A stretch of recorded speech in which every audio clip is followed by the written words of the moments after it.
Morning, everybody. You're probably noticing that I have a paper here.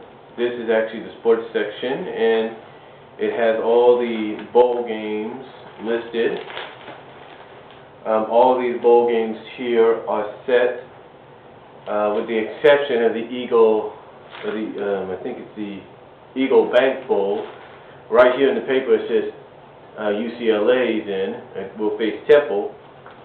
But according to ESPN, which is a more reliable source when it comes to bowl games and sports, UCLA right now could be in it, but that all depends on if Army wins their game this Saturday against Navy. What that means is if Army beats Navy, Army will take UCLA's place, and UCLA will be bowlless. Even though they got a bowl eligible record, they would be out in the cold. So right now, UCLA is hoping and cheering and praying that Navy beats Army so they can at least stay in this bowl. Now the reason Army could possibly get in is because Army has made a deal against the Eagle Bank Bowl that if they have a bowl eligible record, that they will automatically get in to the bowl game. Now Navy also has an agreement in some terms with other bowls as well. Like I think one of the bowl games Navy has is the Texas Bowl, to where if they win, they're automatically in that bowl, or they're automatically in that bowl, something like that. So it's like basically Navy, Army, and Notre Dame all have the option of going certain places. Right now, Army only has one. If they can get to the Eagle Bank Bowl by winning this Saturday against Navy, then maybe that'll open more doors for them to go to other bowl games. Alright. Well, speaking of bowl games, anyway, let's kind of look down a list of them.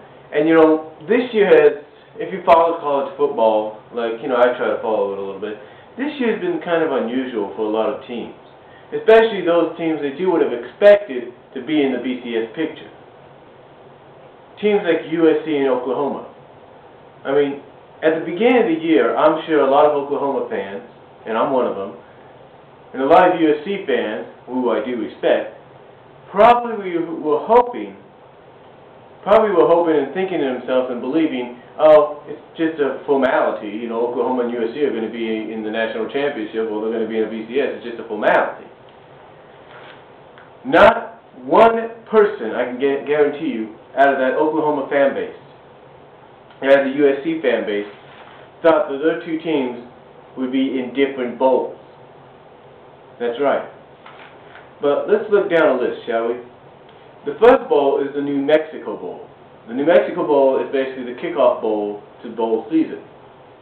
And it's going to be Fresno State, which, punched their ticket this past Saturday, I guess you could say, against Wyoming. Now this is also a year when of a lot of teams that have not been to bowl games in a while going back. And Wyoming's one of them. Wyoming is going to the New Mexico Bowl in the first year, in the new coach's first year. And my prediction there, I have to go with Fresno State because they're riding high, they got the stronger team, and Fresno State will win the first bowl game of the year. The second bowl game of the year, which is also the same day, which is the 19th, which is in about a week, you got Rutgers and UCF at the St. Petersburg Bowl, or in the St. Petersburg Bowl. Now, UCF is not a big surprise at the fact that they're in the St. Petersburg Bowl, and the opponent is Rutgers. From what I read on ESPN, there was talk, people were projecting that the St. Petersburg Bowl would be an all-out Florida Bowl because they figured UCF, South Florida, and Central Florida would attract more. Well, Central Florida did get selected, but it will be Rutgers as their opponent. Rutgers will go to St. Petersburg to face them. The reason is that last year, Rutgers went to the bowl that UCF is in. And I'll get to that in a minute. But this is sort of a toss because both teams got a good record, 8-4. but I got to go with Rutgers in winning this. I know that sounds like I'm going with the stronger team, but I got to go with Rutgers. Then the next day, which is December 20th, you have the New Orleans Bowl, Southern Miss and Middle Tennessee. Southern Miss seems to always be going to this bowl game. I guess they got some agreement or something like that. I don't know. But to take on Middle Tennessee, I really haven't seen many of these two teams play that much, so it's kind of up in the air. But if I was a betting man, I'd go with Southern Miss to win. I don't know what I just did. Then 2 days later, you have the Las Vegas Bowl, BYU and Oregon State. Now, I'm not surprised that Oregon State jumped or fell all the way to the Las Vegas Bowl. I mean, they were in a tight battle with Oregon, and you'd think at least because of the effort they put into that game, they would get a higher bowl, a bowl that's closer to New Year's Day. But that is not the case. They go down to the Las Vegas Bowl on the 22nd. They will take on BYU, and I'm going to go with BYU because BYU is riding a whole lot of momentum, and I think BYU wants it more. BYU basically wants to prove they're among the elite. Then, the next day, the Placenta Bowl, Utah and California. Well, I'll be honest, I'm a California fan. I'm Californian anyway, so I got to go with the Cal Golden Bears in the Placenta Bowl because they're going to bring more crowds than anyone.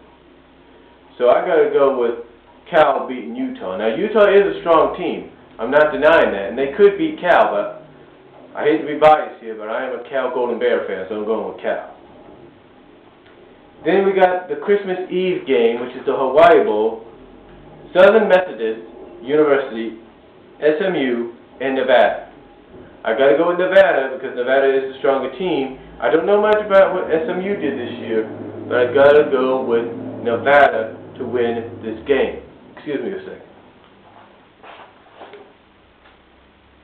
Okay, this may be in a couple of parts, so I apologize for that. But anyway, I predict Nevada to win the Christmas Eve bowl game. Then you got the Little Caesars Pizza Bowl, or in this case, Little Caesars Bowl. One of the newest bowls there is, formerly known as the Motor City Bowl. You got Ohio and Marshall. Now, Marshall's no stranger to this bowl game because they've been there when they were part of the MAC conference. And Ohio's not, I think it's one of Ohio's first trips there. But I got to go with Ohio on it because they're going to bring the stronger crowd and the fact that, they have a better record. Marshall, I think, barely got in this year, so got to go with Ohio. Then you got the Mighty Bowl, which is on the same day, which is the 26th. You got North Carolina and Pittsburgh.